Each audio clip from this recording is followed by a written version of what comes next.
Hi friends, ಎಲ್ಲರಿಗೂ ನಮಸ್ಕಾರಗಳು. ಇವತ್ತಿನ ವಿಡಿಯೋ ನೋಡ್ತಾ ಫ್ರೆಂಡ್ಸ್, ನಾನು ನಿಮಗೆ ಸಂಪೂರ್ಣವಾಗಿ ರಾಗಿ ಬೆಳೆ ಯಾವ ರೀತಿ ಬೆಳೆಯೋದು ಅಂತ ನಿಮಗೆ ತಿಳಿಸ್ಕೊಡ್ತೀನಿ ಫ್ರೆಂಡ್ಸ್. ಅದಕ್ಕಿಂತ ಮೊದಲು ನಾವು ತಂದಿದ್ದು ಕೃಷಿ ಇಲಾಖೆಯಲ್ಲಿ ರಾಗಿ ಪ್ಯಾಕೆಟು. ಮತ್ತು ಇನ್ನೊಂದೇನಪ್ಪ ಅಂದರೆ, ನಾವು ಬಿತ್ತನೆ ಮಾಡ್ತಾ ಇರೋದು 2025 ಅಕ್ಟೋಬರ್ 6ನೇ ತಾರೀಕಲ್ಲಿ ಫ್ರೆಂಡ್ಸ್ ನಾವು ಬಿತ್ತನೆ ಮಾಡ್ತಾ ಇರೋದು. ಅವತ್ತಿಂದ ನಿಮಗೆ ವಿಡಿಯೋ ಸೆಂಡ್ ಮಾಡೋನಿ ಇದು ಮಾಡಿ.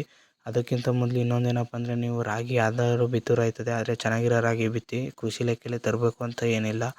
ಇನ್ನೊಂದೇನಪ್ಪ ಅಂದರೆ, ನಮಗೆ ಟಿಲ್ಲರ್ ಇರೋದ್ರಿಂದ ಇನ್ನೂ ಒಂದು ಸ್ವಲ್ಪ ಅನುಕೂಲ ಆಯಿತು. ಸೆತ್ತೆಗಿತ್ತೆಲ್ಲನೂ ಕ್ಲೀನಾಗಿ ಹೊಡೆದ್ಬಿಟ್ಟು ಈ ರೀತಿ ಗೊಬ್ಬರನೂ ಸೇರಿಸಿ ರಾಗಿನೂ ಸೇರಿಸಿ ಬಿತ್ತೋದು. ಆಮೇಲೆ ಒಂದು ಸ್ವಲ್ಪ ನೀರು ಹಾಯಿಸಾದ್ಮೇಲೆ ಕ್ಲೀನಾಗಿ ಈ ರೀತಿ ಒಂದು 2 ಡೇಸ್ 3 ಡೇಸ್ಗೆ ಈ ರೀತಿ ಬತ್ತು ಫ್ರೆಂಡ್ಸ್. ನೋಡ್ತಾ ಇರ್ಬೋದು, ಎಲ್ಲ ಚೆನ್ನಾಗಿ ಬಂದೈತೆ ರಾಗಿ, ಇನ್ನೂ ತೊಂದರೆ ಇಲ್ಲ, ಎಲ್ಲ ಕ್ಲೀನಾಗಿ ಬಂದೈತೆ. ನಾವು ಸುಮಾರು 3/4 ಗದ್ದೆಗೆ ನೆಟ್ಟೇವೆ. ಏನಕ್ಕಪ್ಪ ಅಂದರೆ 3/4 ಎಕರೆಗೆ ನೆಡ್ತಾ ಇರೋದ್ರಿಂದ ಈ ರೀತಿ ಜಾಸ್ತಿನೇ ಬಿತ್ತೇವೆ. ಆಮೇಲೆ ಇನ್ನೊಂದೇನಪ್ಪ ಅಂದ್ರೆ ನಾನು ಹೇಳೋದು, ನೀವು ಬಿತ್ಬೇಕಾದ್ರೆ ಒಂದು ಸ್ವಲ್ಪ ತೆಳಗೆ ಬಿತ್ತಿ. ನಾವು ಒಂದು ಸ್ವಲ್ಪ ದಟ್ಟಕ್ಕೆ ಬಿತ್ಬಿಟ್ಟಿದ್ದು. ಇನ್ನು ಏನಕ್ಕಪ್ಪ ಅಂದರೆ, ಆಗ ರಾಗಿ ಪೈರು ಹುಸಿ ದಪ್ಪವಾಗಿ ಬಂದರೆ ತೆನೆ ಎಲ್ಲ ಚೆನ್ನಾಗಿ ಬರುತ್ತೆ, ಬೆಳವಣಿಗೆನೂ ಚೆನ್ನಾಗಿ ಬರುತ್ತೆ. ಅದರಿಂದ ನಾವು ಸ್ವಲ್ಪ ದಟ್ಟಕ್ಕೆ ಬಿತ್ತಿದ್ದು. ನೀವು ಸ್ವಲ್ಪ ತೆಳಗೆ ಬಿತ್ತಿ, ಮತ್ತು ಯಾವ್ದಾರ ಕಳೆ ಗಿಳೆ ಎದ್ಬಿಟ್ರೆ ಒಂದೊಂದು ಅದೇ ರೀತಿ ಎತ್ತಾಕ್ಬಿಡೋದು ಒಳ್ಳೆಯದು ಅಂತ ಹೇಳ್ತೀನಿ. ರಾಗಿ ಚೆನ್ನಾಗಿ ಬರುತ್ತೆ, ತೆನೆ ಎಲ್ಲ ಚೆನ್ನಾಗಿ ದಪ್ಪ ಆಗುತ್ತೆ ಅಂತ ಅದಕ್ಕೋಸ್ಕರ ಹೇಳ್ತೀನಿ. ಬಡ್ಡೆ ಚೆನ್ನಾಗಿ ಬಂದರೆ ತೆನೆ ಚೆನ್ನಾಗಿ ಬರುತ್ತೆ. ಅದರಿಂದ ಚೆನ್ನಾಗಿ ಬಡ್ಡೆ ಬರಬೇಕು.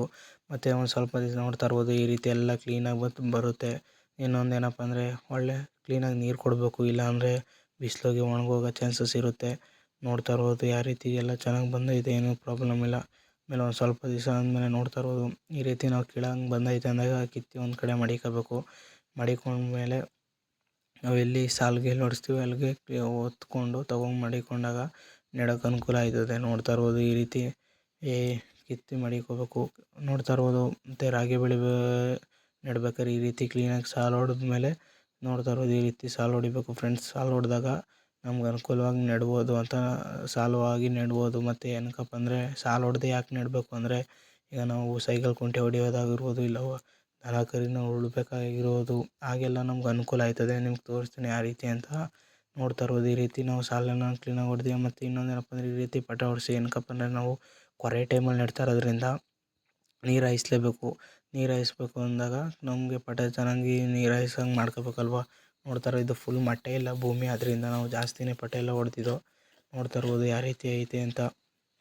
ಎಲ್ಲ ಜಾಸ್ತಿ ಇಳಿದಾರು, ನೀರು ಕೆಳಕ್ಕೆ ಹೊಂಟೋಗೈತೆ. ಅದಕ್ಕಿಂತ ಅನುಕೂಲವಾಗಿ ಮಾಡ್ಕೊಳ್ಳಿ, ನಿಮಗೆ ಕಸ್ದಾದಂಗೆ ಮಾಡ್ಕೊಬೇಡಿ ಅಂತ ಹೇಳ್ತೀನಿ. ಅದಾದಮೇಲೆ ನೋಡ್ತಾ ಇರ್ಬೋದು, ಈ ರೀತಿ ನಾವು ನಾಟಿ ಮಾಡ್ತೀವಿ. ನಾಟಿ ಯಾವ ರೀತಿ ಮಾಡ್ಬೇಕಂದ್ರೆ ನೋಡ್ತಾ ಇರ್ಬೋದು, ಒಂದು 4ರಿಂದ 5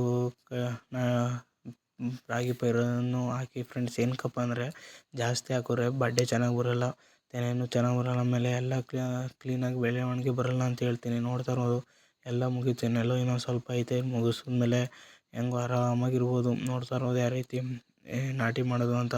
ಮತ್ತು ಒಂದು ಸ್ವಲ್ಪ ದಿನ ಆದಮೇಲೆ ಈ ರೀತಿ ಬಂದಮೇಲೆ ಕಳೆ ಬರುತ್ತೆ ಫ್ರೆಂಡ್ಸ್. ನಾನು ಏನಕ್ಕಪ್ಪ ಅಂದರೆ, ಸಾಲು ಹೊಡ್ಕೊಂಡು ನೆಡಬೇಕು. ನೋಡ್ತಾ ಇರ್ಬೋದು, ಈಗ ಸೈಕಲ್ ಕುಂಟೆ ಐತೆ, ಸೈಕಲ್ ಈ ರೀತಿ ಕರ್ಕೊ ಹೋಗ್ಬೋದು, ಆಗ ಕಳೆ ಎಲ್ಲ ಹೋಗುತ್ತೆ ಅಂತ ಹೇಳ್ತೀನಿ. ಮತ್ತು ಇನ್ನೊಂದೇನಪ್ಪ ಅಂದರೆ, ನೋಡ್ತಾ ಇರ್ಬೋದು, ಇಲ್ಲಿ ಮಧ್ಯದಲ್ಲೆಲ್ಲ ನಾವು ಜೋಳ ಹಾಕಿದ್ದು. ಜೋಳ ಎಷ್ಟು ಅಲ್ಲಿಂದ ನವಿಲು ಪವಿಲು ಏನೋ ಎಲ್ಲ ಮೇಯ್ಕೊಬಿಟ್ಟವೆ. ಇನ್ನೊಂದು ಸ್ವಲ್ಪ ಐತೆ. ಆ ರೀತಿ ನೋಡ್ತಾ ಇರ್ಬೋದು, ಇನ್ನೊಂದು ಸ್ವಲ್ಪ ಎಲ್ಲೋ ಉಳ್ಕೊಂಡೈತೆ. ಇನ್ನೊಂದೇನಪ್ಪ ಅಂದರೆ, ರಾಗಿ ಇದ್ರೊಳಗೆ ಜೋಳ ಬಿತ್ತೋರೆ ಸರಿ, ನಾವು ದನ ಕರ ಇರೋದ್ರಿಂದ ಬಿತ್ತುತ್ತೀವಿ. ಆದರೆ ಎಲ್ಲ ಸಾಲಿಗೂ ಬಿತ್ತಿಲ್ಲ. ನೋಡ್ತಾ ಇರ್ಬೋದು, ಫುಲ್ ದೂರ ಬಿತ್ತಿರೋದು. ಒಂದು 4-5 ದಿವಸ ಆಗಂಗೆ ಆ ರೀತಿ ಬಿತ್ತಿರೋದ್ರಿಂದ ಅದರಲ್ಲೂ ಮೇಯ್ದವೆ ಅಂತ ಹೇಳ್ತೀನಿ. ಎಲ್ಲ ಸಾಲಿಗೂ ಬಿತ್ತೋಕೆ ಹೋಗ್ಬೇಡಿ ಅಂತ ಹೇಳ್ತೀನಿ. ನೋಡ್ತಾ ಇರ್ಬೋದು, ಒಂದು ಸ್ವಲ್ಪ ದಿನ ಆದಮೇಲೆ ಈ ರೀತಿ ಬಂದಮೇಲೆ ನಾವು ಹಸಿನಲ್ಲಿ ನೋಡ್ತಾ ಇರ್ಬೋದು, ಹಸಿನಲ್ಲಿ ಉಳಿಸ್ಬೋದು. ಸಾಲಾಗಿ ಬಿತ್ತೋದ್ರಿಂದ ಎಷ್ಟು ಅನುಕೂಲ ನೋಡ್ತಾ ಇರ್ಬೋದು. ಮತ್ತು ಏನಕ್ಕಪ್ಪ ಹಸಿನಲ್ಲಿ ಉಳಿಸೋದು ಅಂದರೆ, ಕಳೆನೂ ಇರುತ್ತೆ. ಕಳೆಕ್ಕಿಂತ ಏನು ಮೇನ್ ಇದು ಅಂದರೆ, ನೋಡ್ತಾ ಇರ್ಬೋದು, ಈಗ ಬೇರಿಗೆಲ್ಲ ಹೋಗಿ ಮಣ್ಣು ಬಿದ್ದೈತೆ, ದಬಾಕಳ ಅಂದರೆ ಬಿದ್ದೋಗೋ ಚಾನ್ಸಸ್ ಇರೋಲ್ಲ. ಅದರಿಂದ ಅನುಕೂಲ ಆಯ್ತದೆ. ಮತ್ತು ನಾವು ಮಣ್ಣು ಬೇರು ಕೊಟ್ಟಾಗ ಇನ್ನೂ ಅನುಕೂಲವಾಗಿ ರಾಗಿ ತೆನೆ ದಪ್ಪ ಆಗಿ ಚೆನ್ನಾಗಿ ಬರುತ್ತೆ ಅನ್ನೋ ಕಾರಣದಿಂದ ಈ ರೀತಿ ಉಳಿಸ್ತಾರೆ ಫ್ರೆಂಡ್ಸ್. ನೋಡ್ತಾ ಇರ್ಬೋದು, ಎಷ್ಟು ಚೆನ್ನಾಗಿ ಬಂದೈತೆ ರಾಗಿ ಅಂತ. ಕಳೆನೂ ಇರೋಲ್ಲ, ಆಗ ಇನ್ನೂ ಅನುಕೂಲವಾಗಿ. ಆಮೇಲೆ ಕುಯ್ಯಾಗ ಆಗಿರ್ಬೋದು ತೊಂದರೆ ಆಗೋಲ್ಲ, ಕಳೆ ಇರೋಲ್ಲ.